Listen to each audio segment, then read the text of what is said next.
عزیر بھی ایک realist perspective ہی ہے نا کہ اگر طاقت ہے عالمی نظام میں تو پھر جو مرضی کر لیجیے اس کے بعد تو یہ تو وہی پھر انٹر وار پیریڈ لگ رہا ہے جس میں چاہے لیگ آف نیشنز ہو کچھ بھی ہو وہ جنگیں نہیں رکوا سکے and that lead to the Second World War. تو یہ اسی طرح کی سچویشن ہے. بلکہ مجھے تو اس سے بھی پرانا پیریڈ لگتا ہے کہ ہم اس میں چلے گئے ہیں. اچھا مجھے تو ایسے محسوس ہوتا ہے وہ جو کلونیل پیریڈ نہیں تھا کہ جب نوآبادیاتی نظام پھیل رہا تھا, جب برٹن نے چاہا تو اوپیم بیچنے کے لیے چین پہ جنگ کر لی, اٹلانٹک سلیو ٹریڈ کیا, افریکن نیٹو امریکنز کو وائپ آؤٹ کر دیا, ایزٹیکس کو. یہ تو اسی طرح کا کام یہ ہے جس طرح ساؤتھ افریقہ میں اپارتھائڈ اسٹیٹ تھا, سیٹلر کلونیل اپارتھائڈ اسٹیٹ. یہ بھی وہی ہے کہ انہوں نے فیصلہ کر لیا کہ بس ہم نے یہاں پہ رہنا ہے, لوگوں کی زمینوں کو ٹیک اوور کرنا ہے, کوئی چوں بھی کرے گا تو ہم اس کو مار دیں گے. تو and they don't even care کہ یمن کے اندر انہوں نے گورنمنٹ بلڈنگ پہ اٹیک کر دیا, گورنمنٹ منسٹرز مار دو. دوحہ کے اندر بھی it was the same flagrant violation. ایک بات یہ کہوں گا ضرور کہ دیکھیں there are many accusations of genocide, وہ ہوتی رہتی ہیں, مگر جو یونائٹڈ نیشنز کا کرائٹیریا ہے جینوسائڈ کا بڑا ہائی کرائٹیریا ہے, اور وہ چند چیزوں کو ریکگنائز کرتے ہیں کہ یہ 4 یا 5 کو ریکگنائز کرتے ہیں کہ یہ جینوسائڈ. اب اسرائیل اس کیٹیگری میں آ گیا ہے. تو یہ بہت بڑی بات ہے, کوئی چھوٹی بات نہیں ہے کہ it's not a minor massacre یا it's not a even a mess massacre, this is genocide, جس کا مطلب یہ ہے کہ ایک پوری پبلک اور ایک پوری پاپولیشن کو ختم کر دینا, یہ اس کی ڈیفینیشن میں شامل ہے. پھر بھی کچھ بھی نہیں. اٹس حیران کن بات. اور مجھے تو کوئی فیتھ نہیں مزمل کہ امریکہ کی اسٹیبلشمنٹ کی پالیسی چینج ہوگی, اس کے باوجود کہ یہ بات درست ہے, عزیر صاحب کی بات بالکل درست ہے کہ لیفٹ کا بڑا پریشر ہے وہاں پہ اور بہت نئی آوازیں جوائن کر رہی ہیں, مگر پھر بھی ریکارڈ کو اگر آپ دیکھیں تو 50 سے لے کے اب تک جو بھی اسرائیل نے کہا ہے امریکہ نے کہا کرو, انڈورس کیا. جینوسائڈ بھی وہ کر رہا ہے, پھر بھی وہ کہہ رہے ہیں ٹھیک ہے کرو, انٹرنیشنل لا وائلیٹ کر رہا ہے. تو آئی ہیو نو فیتھ کہ اگر کنسپیریسیز میں نہ جائیں تو ایسا ہوتا کیوں ہے کہ a small state has so much influence on a global power. Cold war کے دوران تو یہی تھا کہ اسرائیل ایک کی رول پلے کر رہا تھا اگینسٹ جو نیشنل لبریشن موومنٹس اور پین عرب موومنٹس ابھری, جس میں ناصر کا ایجپٹ تھا, حافظ اسد کا سیریا تھا, عراق تھا, لیبنان بھی تھا. تو ان کو, اور یمن کے اندر مارکسسٹ ریپبلک پیدا ہو گیا, اور اسرائیل صرف وہاں کردار نہیں ادا کر رہا تھا, موساد جو ہے وہ لیٹن امریکہ اور ایون ساؤتھ افریقہ بہت جگہ پھیلی ہوئی تھی, تو ان کا پولیسمن تھا وہ ریجن میں. پھر جب سوویت یونین کولیپس ہو گیا تو اسرائیل نے اپنے آپ کو ری انوینٹ کیا اور کہا کہ وار آن ٹیرر پہ اب ہم امریکہ کے نمبر 1 پولیس مین ہیں. تو انہوں نے اپنے آپ کو اس طرح سچویٹ کیا. تو ویسٹرن بلاک میں اگر فرانس اور برٹن یہ کہتے ہیں کہ ہم پیلسطین کو ریکگنائز کر رہے ہیں ایز این انڈیپینڈنٹ اسٹیٹ, تو کیا یہ جو ہم بات کر رہے ہیں پرو اسرائیل ہونے کی, یہ صرف امریکہ کو سنگل آؤٹ کر رہے ہیں, یہ سارا ویسٹرن بلاک کی؟ نہیں, اس سے کوئی فرق نہیں پڑے گا کہ ہم ریکگنائز کر رہے ہیں پیلسٹائن کو. On the ground what does it mean? Nothing, right. On the ground اگر جب تک آپ اسرائیلی میسیکرز کو نہیں روکتے, کیا طریقہ ہے آپ کے پاس کہ آپ تو وہاں پہ ایڈ نہیں پہنچا سکتے. وہ گریٹا تھنبرگ پہنچتی ہے تو سارے کے سارے فلوٹیلا کو وہ پکڑ لیتے ہیں, باہر نکال دیتے ہیں. آپ وہاں پہ ایڈ, یونائٹڈ نیشنز وہاں پہ کھانا نہیں پہنچا سک رہا, تو کیا فرق پڑے گا آپ کی اگر میکرون کہتا ہے میں ریکگنائز کر لوں گا, بگ ڈیل. سٹاپ. نمبر 1 یہ ہے کہ آپ ایڈ وہاں پہنچائیں, کھانا پہنچائیں, لوگ بھوکے مر رہے ہیں. نمبر 2 یہ ہے کہ میسیکرز کو روکیں, پھر بات مانیں. باقی تو چیزیں مطلب رزلٹ کوئی نکلے اس سے, نہ صرف آپٹکس ہوں. اس پہ کامران صاحب جو اب ہم بات کر رہے ہیں کہ اس کو رکوانے کے لیے کیا آپشنز ہو سکتی ہیں, اب ICJ کی طرح کی باڈی جس کی کوئی بائنڈنگ جورسڈکشن ہی نہیں ہے وہ تو کچھ نہیں کر سکتی اس پہ. تو آئیڈیل رسپانس پھر کیا ہے اگر وہ ہم صرف مسلم نیشنز کی بھی بات کر لیں یا پھر جو بھی افیکٹڈ ہے اس سے, کہ اب قطر کے ساتھ جو کچھ ہوا کہ دنیا کے سب سے ماڈرن ایئرکرافٹ ان کے پاس ہیں, اتنا کیپٹل بھی انویسٹ کیا ہے ڈیفنس پہ, اس کے باوجود وہ سیف نہیں ہے, باقی کنٹریز سیف نہیں ہیں. تو آئیڈیل رسپانس کیا ہے؟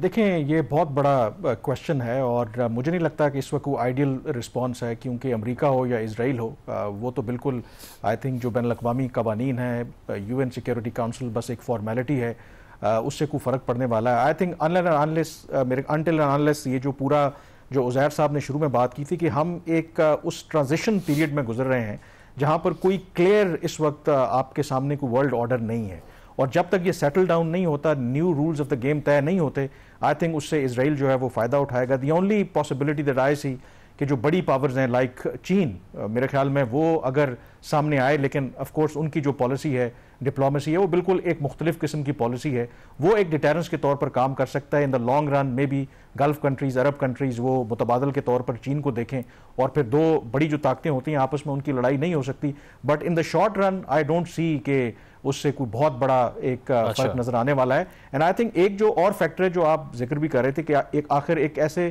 چھوٹی جو ریاست ہے اتنا انفلوئنس اس کا ہوتا ہے بڑی ریاست کے اوپر. ہم میرے خیال میں پہلے کانسپیریسی تھیوریز بہت ساری ہوتی تھیں، اس پر بلیو نہیں کرتے تھے، بٹ آئی تھنک ایک جو بہت بڑا فیکٹر ہے ریلیجیس فیکٹر اپنی جگہ پہ قائم ہے.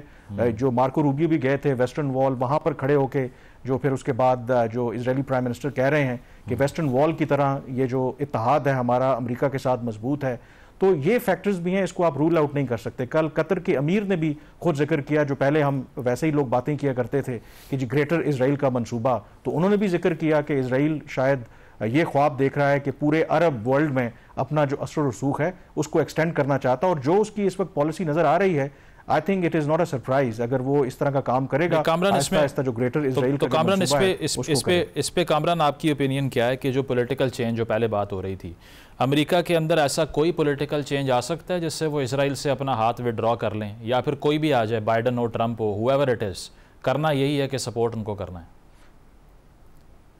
آئی تھنک اگر ایسا ہو تو میرا خیال میں وہ تو ایک نئے ورلڈ آرڈر کی بنیاد ہوگی، اور امیڈیٹلی ایسا ہوتا نظر نہیں آتا. ویسے تو ہسٹری میں ہوتا یہی ہے کہ اگر آپ تاریخ اٹھا کے دیکھ لیں ویو چلتی ہے، کبھی رائٹ ونگ اوپر آتے ہیں، پھر رائٹ ونگ سے لوگ تنگ پڑ جاتے ہیں، لوگ لیفٹ کی طرف چلے جاتے ہیں.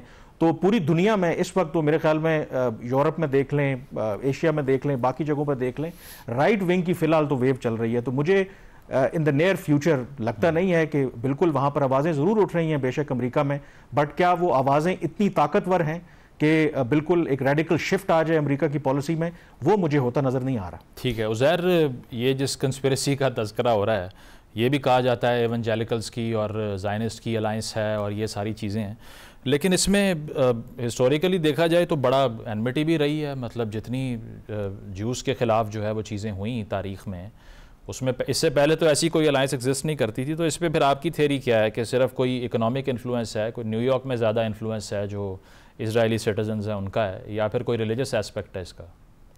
ملٹیپل ایسپیکٹس ہیں اس کے اندر. وائٹ ایونجیلیکل کرسچنز جو ہیں، جو زیادہ تر ریپبلکنز ہیں، وہ ایک ویژن میں بلیو کرتے ہیں جو کہ بڑا کنوینئنٹ ہے اسے الائن کرنا زائنزم کے ساتھ.